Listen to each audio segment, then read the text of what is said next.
Today is another big day, another mark in James's story. We are taking the last of James's milk, the last donation, to drop it off today, and we're taking it to the milk bank, so hopefully it will reach lots of babies in the NICU who are in need and fighting. And today feels poignant because it's 9 months since James was born, and almost to the day from the time we conceived him to the time we buried him. So about the exact same time that we had and were caring for his physical body. I have pumped and donated milk. We have together, in his honor and in his memory, and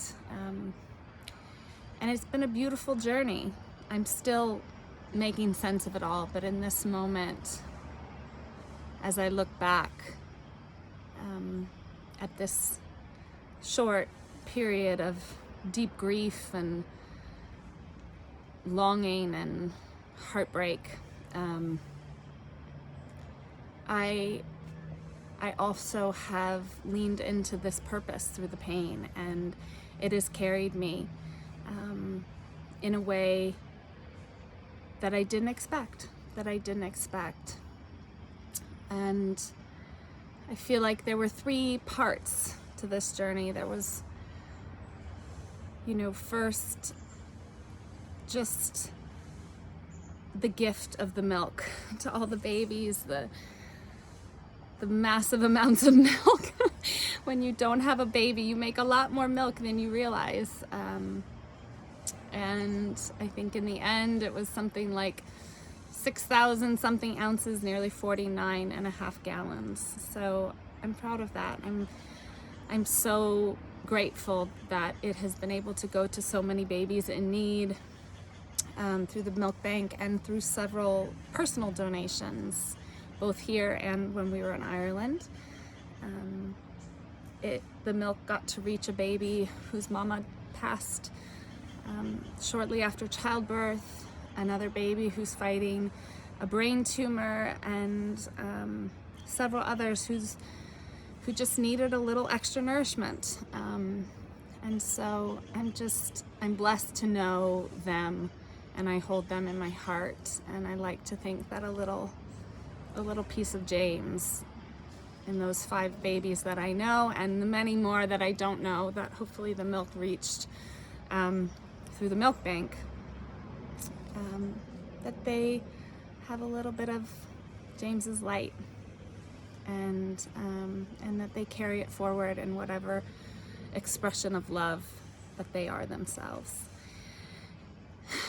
And then, of course, this process and this journey has connected me to James, and to my grief, and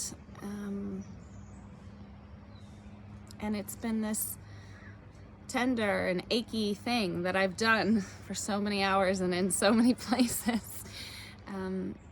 But it's allowed me to be with it, and make meaning through it, and to not sweep it under the rug or bury it or tie it up into a bow. It's kept me, in relationship, not only with James, but also with the loss of him. And and it's also the final way I feel like this journey has served me is in my identity as a mother, learning to know myself as a mother to 2 living children, and one who's not here anymore, who's in another realm, but just a veil of consciousness between us. I really feel that. And that this time is just, this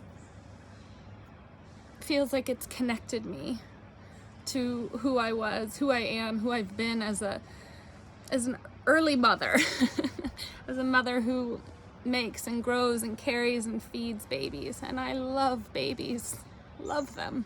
And this stage of my life has been one of the greatest gifts and honors. And I don't know what the future holds. I don't know where we go from here. If our family is complete, or if another little soul will find its way into our vision. But in releasing this final physical piece, not only of James, but also of potentially